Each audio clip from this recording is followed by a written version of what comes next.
इसलिए कहा जहां रत्न जड़ित तट सरिता रे, त्यां नव पल्लव भूमि हरि तारे। ये कई तूक तो गोपाल दास जी ने मानो इसके अर्थ छुपा दिए, इसके अर्थ मानो छुपा के रख दिए, क्योंकि ये पंक्ति दो ऐसी हैं कि इसका अनुवाद हो सकता है, इसका शब्दानुअर्थ हो सकता है, पर इसका भाव वो तो जब प्रभु कृपा करें तब समझ में आवे कि वहां की भूमि हरित हो गई है। तो हरित भूमि यानी क्या? हरित भूमि कब होती है? हरा रंग कब प्रकटता है? कि जब श्याम रंग, नील रंग, नीला रंग और पीला रंग जब मिले तो हरा रंग बनता है। नीलवर्णी कौन है? ठाकुर जी। पित्तवर्णी कौन है? राधा जी। और जब हरा रंग और नीला रंग, पीला रंग और नीला रंग, ये रंग दो मिले तब हरा रंग प्रकट होता है। इसलिए कहा यमुना जी के तट की भूमि कैसी है? भूमि हरितार है, वो हरित भूमि है। और हरित भूमि इसलिए है कि श्याम, नील वर्णी श्याम सुंदर और पित्त वर्णी राधिका वहां नित्य विहार करते हैं। उसका वर्णन इस पंक्ति के अंदर किया। और दूसरी पंक्ति के अंदर पास में ही ठहरे श्री गिरिराज बाबा का दर्शन भी कराया कि जहां धातु रत्न गिरिराजे रे, वाजिंत्र विविध पेरे वाजे रे, जहां युति यूत बहु माए रे, श्री जी श्याम मलवर्ण सुहाए रे। कहते हैं पास में श्री गिरिराज बाबा हैं। और गिरिराज बाबा कैसे हैं? रत्न जड़ित।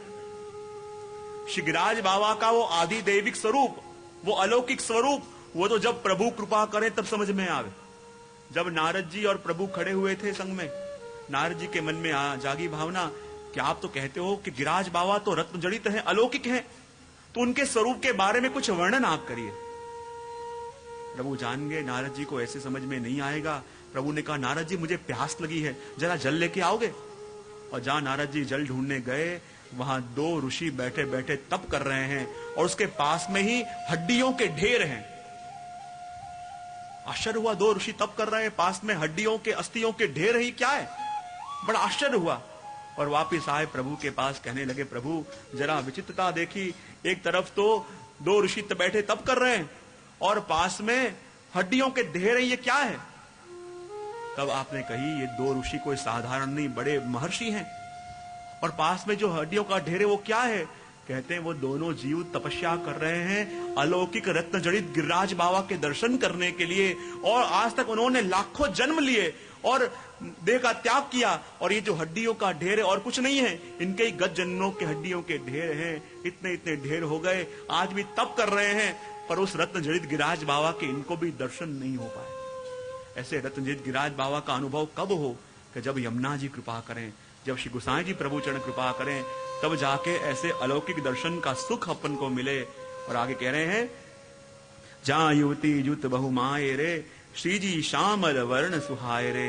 जाने गोपियों के संग ठाकुर जी विहार कर रहे हैं। ये वर्णन करके अंतिम तुक के अंदर कह रहे हैं ऐणी पेरे श्री गोसाई जी ने जानो रे, जानी अहरनिश गाई वखाणो रे, जे जीव जात हो कोय रे, तेने तत्क्षण सर्व सुख होए रे। कहा इस प्रकार श्री गोसाई जी को जानो, और जब जानोगे तो उसके गुणगान गाए बिना रह नहीं सकते, क्योंकि सहज रूप से उनका गुणगान होने लगेगा। जो किया जाए वो गुणगान नहीं, जो होने लगे, किए बिना रहा न जाए वो गुणगान।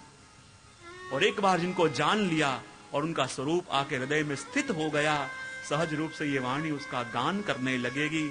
जो होने लगेगा, जो स्फुरित होने लगेगा, जो धाराएं फूटने लगेंगी, वही तो गुणगान है। और कहा ऐसे श्री गोसाई जी को जानो, जब जानोगे उनके गुणगान गाए बिना रह नहीं पाओगे।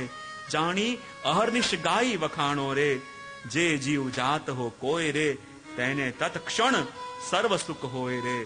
चाहे कैसा भी जीव क्यों न हो, पर श्री गोसाई जी के गुणगान जो गाता है उसी क्षण सर्व सुखों की प्राप्ति हो जाती है। ये बात गोपाल दास जी ने यहाँ 10 पंक्तियों के अंदर कही, और 10 तुकों के माध्यम से आपने श्री गोसाई जी के स्वरूप का दर्शन जीवों को कराया।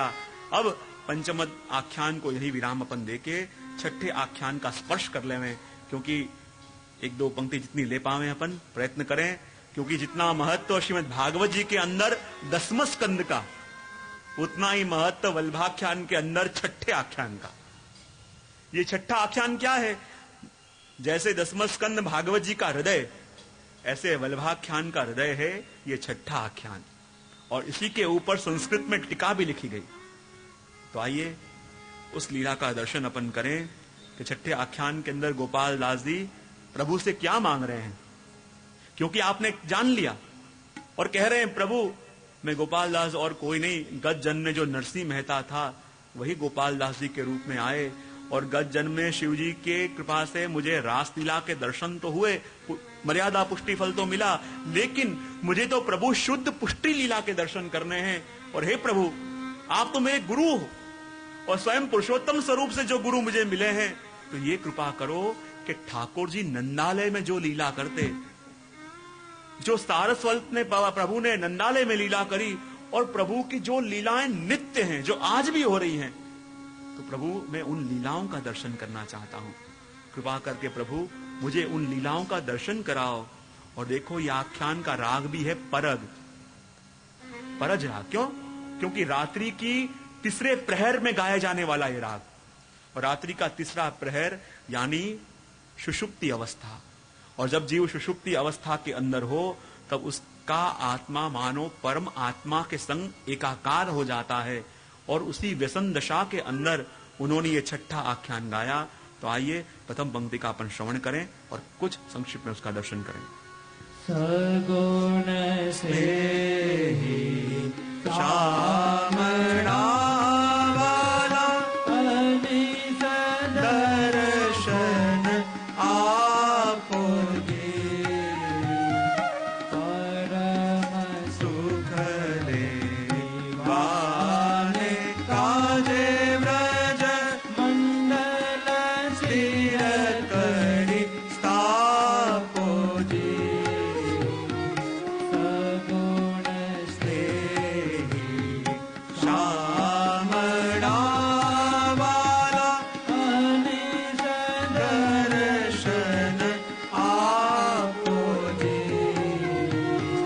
परम सुख दिवाने काजे व्रज मंडल स्थिर करि स्थापो सगुण स्नेही श्यामड़ा वाला अहर्निश दर्शन आपो जी, परम सुख देवान काजे व्रज मंडल स्थिर करी स्थापो जी। हे प्रभु क्या मांगा प्रभु से? सबसे पहले कहा हे प्रभु आप कैसे हो? सगुण। और प्रभु आप सगुण भी तभी होते हो जब किसी जीव के ऊपर कृपा करने की ठानते हो। आप ऐसे ही सगुण स्वरूप धारण नहीं करते जब किसी जीव के ऊपर बरसना चाहते हो, जब किसी जीव के ऊपर अनुग्रह करने की ठान लेते हो, तब प्रभु आप सगुण होते हो। और प्रभु देखो जैसे आप गोसाई जी प्रभु चरण सगुण रूप से पधारे हो, ऐसे ही प्रभु भी सगुण कैसे हो? सगुण यानी 6 गुणों के सहित। प्रभु भी कैसे हैं? जिनके अंदर ऐश्वर्य वीर यशस्वी ज्ञान वैराग्य, इसलिए अपने वहां कलेऊ के पद भी आते हैं ना, छगन मगन प्यारे लाल कीजिए कलेवा। कैसे प्रभु? 6 गण, 6 गण यानी जिसमें 6 गुण हैं और जो उन्हीं में मगन है, ऐसे प्रभु आप कलेवा कीजिए। तो इसलिए कहा कि प्रभु आप सगुण कब होते हो?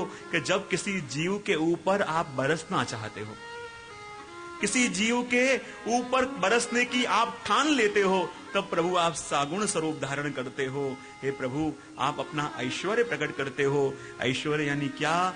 ऐसे जीव कि जो अपने साधन से प्रभु के पास नहीं जा सकते, पर श्री गोसाई जी आपकी शरण में जो आवे, आप कृपा करके उसे भी प्रभु का संबंध करा देते हो। इसलिए तो जीव भी गोसाई जी के चरणों में आके कहते हैं, कृपानाथ हम जानते हैं हम पे कृपा होगी तो आपकी कृपा के कारण ही होगी। इसलिए प्रभु चाहे आप हम पे कृपा करो कि चाहे हमको प्रभु डांटो फटकारो, हम प्रभु आपके चरण छोड़ के कहीं नहीं जाएंगे। यदि प्रभु आप कृपा करना चाहो तो अपना श्रीहस्त मेरे माथे धरना, और यदि डांटना चाहो तो प्रभु अपने श्री चरण से प्रहार भी मेरे ऊपर करना। पर प्रभु जो भी शिक्षा करो प्रभु आपके श्रीअंग से करना। इसी बहाने प्रभु आपके श्रीअंग के दर्शन मुझे हो, उसका स्पर्श मुझे मिले, मैं प्रभु धन्य हो जाऊं। इसलिए तो भक्त कहते हैं, कृपानाथ यदि आप कभी नाराज भी हो ना, जीव भी प्रभु से कहते हैं कि प्रभु यदि आप हमसे कभी नाराज भी हो, हमसे जाने अनजाने कोई अपराध भी हो जाए, तो प्रभु आप शिक्षा जरूर देना। जब कोई बहुत बड़ा अपराधी हो उसे क्या करा जाए, प्रभु कैसे दंड दिया जाए? तब प्रभु ने कहा, यदि कोई बहुत बड़ा अपराधी हो तो उसे तो रस्सियों से